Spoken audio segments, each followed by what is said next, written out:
بسم اللہ الرحمن الرحیم، السلام علیکم۔ یہ شروع ہوا تھا 1997 سے لے کے 2006 تک۔ تو ایکچولی اس کی کیا وجوہات تھی، کیوں گلوبل فائنینشیل کرائسس آیا تھا، اس کی کیا ریزن ہے، وہ پہلے ہم ڈسکس کر لیتے ہیں۔ پہلی چیز اس میں یہ تھی کہ یو ایس اے کے اندر پراپرٹی بوم آیا تھا، پراپرٹی بوم، اور یہ ٹائم پیریڈ تھا 1997 سے لے کے 2006 تک۔ اور اس ٹائم پیریڈ کے اندر جو گھروں کی قیمتیں تھی وہ تقریباً، میں نے آپ کو پہلے بھی بتایا تھا کہ 124% جو ہے وہ بڑھ گئی تھیں۔ اور اس کی وجہ سے تمام لوگ جو ہیں یو ایس اے کے اندر وہ کوشش کر رہے تھے کہ ہم بینکوں سے قرضہ لیں اور قرضہ لے کے گھر بنائیں اور پھر ان کو بیچیں۔ ظاہر سی بات ہے، یہ پروفیٹیبل اس وقت کام تھا، تو اس کی وجہ سے سب لوگ جو تھے امریکہ میں، انہوں نے بینکوں کی طرف گئے اور انہوں نے بینکوں سے کہا کہ ہمیں قرضہ دیں تاکہ ہم پرپز انہوں نے گھر بنانے کا بتایا کہ ہم گھر بنانا چاہتے ہیں تاکہ اس کو بیچ سکیں۔ بینکوں کو کیا چاہیے تھا کہ ان کے پاس لوگ قرضہ لینے کے لیے آ جائیں، اور بینکوں نے بغیر اس چیز کو دیکھے ہوئے کہ وہ پرائم لینڈر ہیں، پرائم بارور ہیں یا نہیں ہیں، انہوں نے سب پرائم لینڈنگ کی اور انہوں نے ایسے لوگوں کو قرضہ دیا جو کہ بعد میں جنہوں نے قرض واپس نہیں کیا، جس کی وجہ سے بینکنگ سسٹم کے اندر کرائسس آیا بہت زیادہ۔ تو بینکس نے سب پرائم مارگیج کیا۔ مارگیج کا مطلب ہے کہ انہوں نے لینڈ کے لیے قرضہ دیا جو کہ ان کو نہیں دینا چاہیے تھا، اور وہ ان لوگوں کو قرضہ دیا جن کی کریڈٹ ریٹنگ بھی پور تھی۔ تو پور کریڈٹ ریٹنگ جو تھی ان لوگوں کو انہوں نے قرضہ دیا اور گھروں کے لیے قرضہ دیا۔ ظاہر سی بات ہے، جب کوئی بینک قرضہ دیتا ہے تو پہلے وہ اس کا چیک کرتا ہے کہ وہ واپس کر سکے گا کہ نہیں کر سکے گا، کوئی بھی شخص، تو ان کی کریڈٹ ریٹنگ پہلے چیک ہوتی ہے اور پھر اس کے بعد اس کو قرضہ دیا جاتا ہے۔ لیکن ادھر بینک نے اپنی سیکیورٹی کا آسپیکٹ بھی نہیں دیکھا اور انہوں نے ایسے لوگوں کو قرضہ دے دیا جو کہ بعد میں قرضہ واپس نہیں کر سکے۔ ٹھیک ہے نا جی؟ تو یہ ایشو ہوا، یعنی یہ وجہ بنا کرائسس آنے کا بینکنگ کے اندر۔ پھر بینکس نے جب ان سے اس کا رزلٹ اصل میں ہوا یوں کہ جب وہ بینکوں نے دھڑا دھڑ قرضے دیے مکان بنانے کے لیے، گھر بنانے کے لیے، تو اس کے نتیجے میں گھروں کی جو سپلائی تھی وہ بہت زیادہ بڑھ گئی۔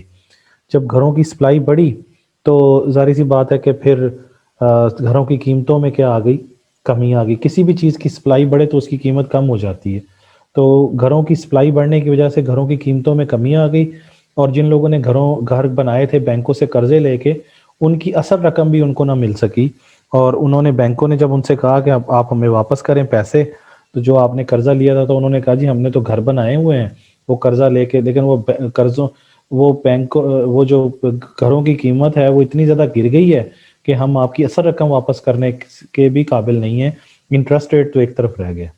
تو اس کا نتیجہ یہ ہوا کہ بینکنگ سسٹم کولیپس کر گیا، اور اس کے نتیجے میں ظاہر سی بات ہے کہ جب یہ نیوز گئی کہ امریکہ کے اندر بینکنگ سسٹم کولیپس کر رہا ہے، تو پوری دنیا کے اندر لوگوں کو اس چیز کا پرابلم شروع ہو گیا کہ کہیں ہمارے بینک بھی کولیپس نہ کر جائیں۔ تو ایک فائنینشیل گلوبل بینکنگ کرائسس جو ہے وہ اس کی وجہ بنا، اور یہ اس کی مین جو ریزن تھی وہ تھی یو ایس اے کے اندر پراپرٹی کا جو بوم آیا تھا 1997 سے لے کے 2006 تک۔ تو یہ پہلی وجہ بنی۔ نمبر 2 اس کے اندر تھی کہ میں نے ابھی آپ کو بتایا کہ سب پرائم لینڈنگ کی۔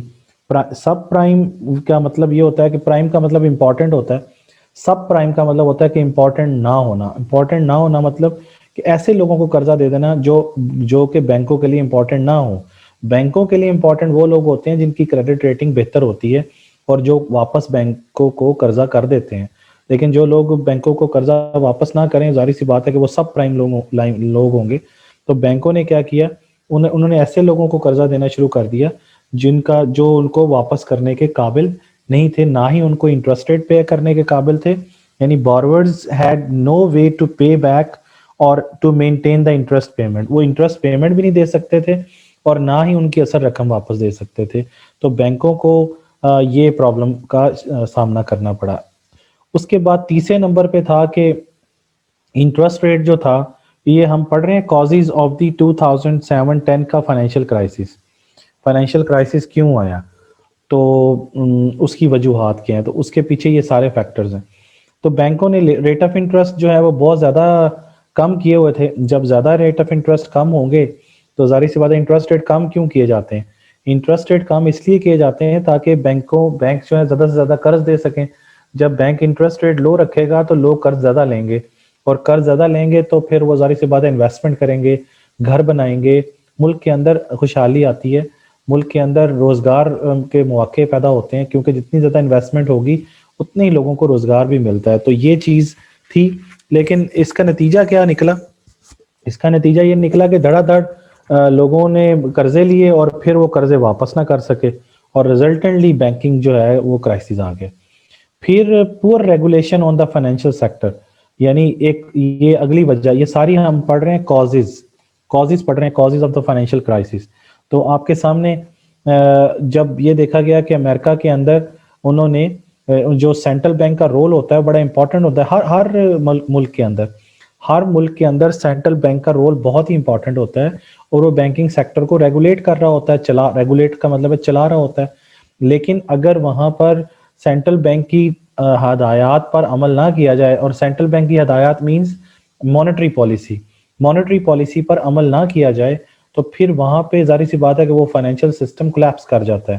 اور امریکہ میں بھی یہی ہوا کہ انہوں نے امریکہ کے سینٹرل بینک کی ہدایات پہ عمل نہ کیا, یا ان ادر ورڈز یہ کہہ لیجئے کہ امریکہ کا سینٹرل بینک اس قابل نہیں تھا یا اس قابل نہ ہو سکا کہ وہ اپنے بینکنگ سیکٹر کو یا اپنے فائنینشیل سیکٹر کو اپنی ریگولیشنز کے مطابق چلا سکے, جس کی وجہ سے لوگوں نے یا بینکوں نے ایسی رسکی لینڈنگ کی جس کے نتیجے میں بینک سسٹم جو ہے وہ ڈاؤن ہو گیا اور کولیپس کر گیا.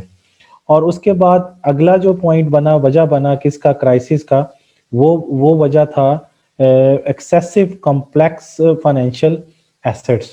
تو ایکسیسو فائنینشیل جو ایسٹس تھے وہ کیا تھے؟ یعنی یہ اس ٹائم پیریڈ کے اندر بہت سارے نئے فائنینشیل ایسٹس جو ہیں وہ انٹروڈیوس ہو رہے تھے جو کہ پہلے امریکہ میں موجود نہیں تھے, اور ان کو سمجھنا, ان کی میچورٹی کو سمجھنا, ان کے رسک کو سمجھنا, ان کے ریٹرن کو سمجھنا لوگوں کے بس میں نہیں تھا. تو اس وجہ سے بھی بڑے ایشوز پیدا ہوئے, اور لوگوں نے کوشش کی کہ ہم اس کے اندر انویسٹمنٹ کریں یا نہ کریں, تو انہوں نے اس کو چھوڑ کے وہاں پہ انویسٹمنٹ کرنی شروع کر دی جہاں پر ان کو آسانی تھی, جہاں پر وہ سمجھتے تھے کہ ہمیں یہ مشکل قسم کے فائنینشیل ایسٹ جو آ رہے ہیں نئے امریکہ کے اندر فائنینشیل انوویشن کی وجہ سے اور فائنینشیل ڈیولپمنٹ کی وجہ سے, لوگ اس کے اوپر آنے کے لیے تیار ہی نہیں تھے, اور اس وجہ سے وہ سسٹم کولیپس کر گیا. پھر آخری ریزن یہ تھی گریڈ اینڈ پور گورننس, کہ لوگوں نے یہ سارا کرائسس کیوں آیا کہ بینکوں نے بھی لالچ کی کہ دھڑا دھڑ قرضے دیں اور سود کمائیں, اور جو لوگ بینکوں سے قرضے لے رہے تھے انہوں نے بھی لالچ کی کہ جی بینکوں سے قرضہ لے کے گھر بنائیں گے اور پھر بیچیں گے اور پھر ہمیں پروفٹ ارن ہوں گے. تو دونوں طرف سے گریڈ کا جو ایلیمنٹ تھا یا لالچ کا ایلیمنٹ تھا وہ تھا, اور جس کے نتیجے میں دونوں ہی ڈوب گئے, بینکس بھی ڈوب گئے اور بینکوں سے قرضہ لینے والے بھی ڈوب گئے, کیونکہ جنہوں نے گھر بنائے تھے وہ گھر اتنے زیادہ بن گئے کہ گھروں کی مالیت ہی بہت زیادہ کم ہو گئی, پرائسز گر گئیں, جس کے نتیجے میں پورا سسٹم ہی کولیپس کر گیا. اور پور گورننس کا مطلب یہ ہے کہ سینٹرل بینک جو تھا اس کی گورننس بہت پور تھی, وہ پورے بینکنگ سسٹم کو اور فائنینشیل سسٹم کو پراپرلی رن نہیں کر سکا. تو یہ میں نے آپ کو فائنینشیل کرائسس کی ریزنز بتائی ہیں کیوں آیا, اور جب یہ آ گیا تو اس کے نتیجے میں کیا کیا ہوا اب یہ دیکھتے ہیں. اس کے نتیجے میں کیا کانسیکوینسز ہوئے, یہ کانسیکوینسز بھی پڑھنے ہم لوگوں نے. تو اس میں پہلا یہ ہوا کہ میں نے ابھی بتایا کہ پراپرٹی سیکٹر کولیپس کر گیا, کیونکہ ظاہر سی بات ہے کہ لوگوں نے پراپرٹی سیکٹر میں جا کے انویسٹمنٹ کی تھی, اور پراپرٹی کی سپلائی بڑھنے کی وجہ سے پراپرٹی کی مکان جو بنائے لوگوں نے, گھر بنائے قرضہ لے کے, اور ان کی سپلائی زیادہ ہونے کی وجہ سے ان کی قیمتیں گر گئیں. تو پہلا نتیجہ یہ نکلا کہ پراپرٹی سیکٹر جو تھا امریکہ کے اندر, کنسٹرکشن یعنی سیکٹر جو تھا وہ کولیپس کر گیا. نمبر 2 یہ ہوا کہ بینکوں نے مزید قرضہ دینا بند کر دیا, یعنی کریڈٹ سکویز کا ہو گیا. کیوں بھلا؟ کیونکہ جب پہلا ہی بینکوں کو قرضہ واپس نہیں ملا تو بینک نے کہا کہ ہمارے پاس تو پہلے پیسہ واپس نہیں آیا ہے, تو ہم مزید آپ کو قرضہ لوگوں کو نہیں دے سکتے, جس کے نتیجے میں انویسٹمنٹ میں کمی آئی, پرائیویٹ سیکٹر بڑا متاثر ہوا اس کے نتیجے میں, گورنمنٹ بہت افیکٹ ہوئی, کیونکہ گورنمنٹ بھی بینکوں سے قرضہ لیتی ہے اور پرائیویٹ سیکٹر بھی بینکوں سے قرضہ لیتا ہے, لیکن بینکوں کے پاس پیسہ ہی نہیں تھا دینے کے لیے, جس کے نتیجے میں پورے ملک کے اندر انویسٹمنٹ میں کمی آ گئی, روزگار میں کمی آ گئی, غربت بڑھنا شروع ہو گئی. پھر تیسرا یہ کانسیکوینسز ہوا کہ گورنمنٹ کو جو ہے وہ گورنمنٹ نے بھی اس میں کوئی زیادہ امپورٹنٹ رول پلے کرنے کی کوشش تو کی, لیکن اتنا امپورٹنٹ رول گورنمنٹ بھی پلے نہ کر سکی. اور گورنمنٹ نے کہا کہ گورنمنٹ انٹرونشن کرتے ہوئے یہ کہا کہ جی ہمیں کیا کرنا ہے کہ ہم نے اس کرائسس کو کم سے کم کرنا ہے, اور اس کے لیے گورنمنٹ نے یہ کہا کہ ہم انٹرسٹ ریٹ کو کم کرتے ہیں, اور گورنمنٹ نے ان کو فنڈ دینے کی کوشش کی کہ ان کو بینکوں کو یعنی بینکوں کو ریکیپٹلائز کرنے کی کوشش کی گئی کہ بینکوں کو گورنمنٹ نے پیسہ دیا کہ آپ یہ پیسہ لیں اور آپ کو جو آپ کا پیسہ ڈوب گیا ہے وہ بھی ہم ریکور کرا دیں گے, لیکن آپ فی الحال پیسہ لے کے پرائیویٹ سیکٹر کو پیسہ دیں تاکہ ملک کے اندر کوئی ایکٹیویٹی شروع ہو سکے. تو گورنمنٹ نے اس طریقے سے انٹرونشن کرنے کی کوشش کی. اس کے بعد پھر سینٹرل بینک بھی ظاہر سی بات ہے حرکت میں آیا, اور سینٹرل بینک نے بھی کوشش کیا کہ جو ریگولیشن ہے ان کے یا ان کے لاز ہیں یا مانیٹری پالیسی ہیں ان کو in true letter and spirit جو ہے اس کے اوپر عمل کیا جا سکے. اور بہت سارے ایسے بھی ادارے تھے جن کو گورنمنٹ نے خود سے جو ہے وہ خرید بھی لیا جو نہیں چل سکے. پھر آسٹیریٹی بجٹس آ گئے. آسٹیریٹی بجٹ کہتے ہیں, سادگی کو کہتے ہیں آسٹیریٹی. تو گورنمنٹ کے چونکہ پیسے مل نہیں رہے تھے, گورنمنٹ خود ان کو پیسہ دے رہی تھی, تو گورنمنٹ نے اپنا بجٹ بھی کم سے کم کر لیا, اپنے اخراجات بھی کم کرنے کی کوشش کیا تاکہ ہمیں بینکوں سے قرضہ نہ لینا پڑے. اور پھر جو آخری بات تھی وہ تھی concern over the structural deficits. Structural deficits وہ ہوتے ہیں جو کہ فل امپلائمنٹ لیول پہ آپ کو برداشت کرنے پڑتے ہیں. ڈیفیسٹ کہتے ہیں کہ گورنمنٹ کا ایکسپینڈیچر جو ہے وہ گورنمنٹ کے ریونیو سے زیادہ ہو جاتا ہے, تو یہ ڈیفیسٹ ہے. اب یہ ڈیفیسٹ اگر فل امپلائمنٹ لیول پہ ہو تو اس کو ہم اسٹرکچرل ڈیفیسٹ کہتے ہیں. اور یہ جو ہوتے ہیں یہ کوئی بزنس سائیکل کی وجہ سے ڈیفیسٹ نہیں آیا ہوتا, بلکہ یہ فل امپلائمنٹ پہ آ رہا ہوتا ہے. اس لیے یہاں پہ لکھا ہے کہ یہ فسکل ڈیفیسٹ اسٹرکچرل ڈیفیسٹ وہ ہوتے ہیں that are not run as a consequence of the recession یا ڈپریشن.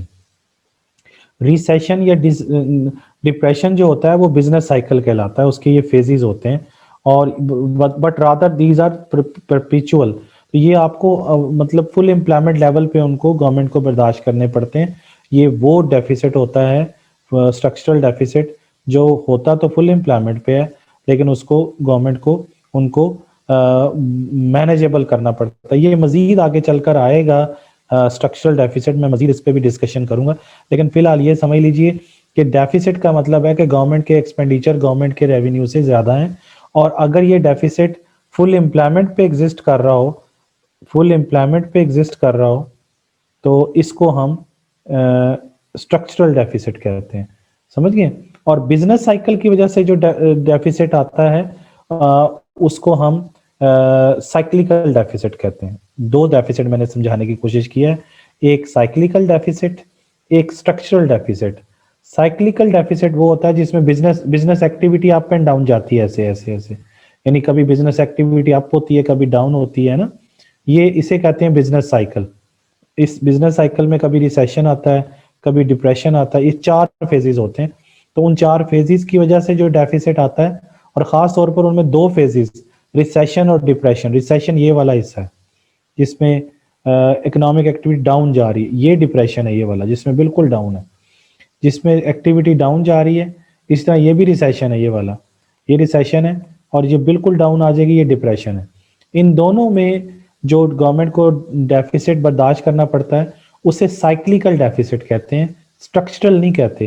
لیکن یہاں پر جو لفظ لکھا ہوا ہے وہ اسٹرکچرل ڈیفیسٹ ہے, یعنی جو فل امپلائمنٹ لیول پہ ہوتا ہے, جو اس بزنس سائیکل کی وجہ سے نہیں ہوگا بلکہ فل امپلائمنٹ پہ ہو کے بھی گورنمنٹ کو زیادہ سے زیادہ خرچے کرنے پڑتے ہیں. اور یہ وجہ کیا ہے, کیونکہ گورنمنٹ کے پاس بینکوں کے پاس پیسہ نہیں ہے تو گورنمنٹ کو خرچہ زیادہ کرنا پڑتا ہے تاکہ بینکوں کو بھی پیسہ دے سکے اور عام لوگوں کو بھی جاب دے سکے تاکہ ملک کا اکانومی جو ہے وہ چل سکے. اس لیے اس گلوبل فائنینشیل کرائسس کا یا گلوبل بینکنگ کرائسس کا نتیجہ یہ نکلا کے اسٹرکچرل ڈیفیسٹ کا سامنا کرنا پڑا گورنمنٹس کو. تو یہ ہے جی 5واں ٹاپک، گلوبل فائنینشیل کرائسس.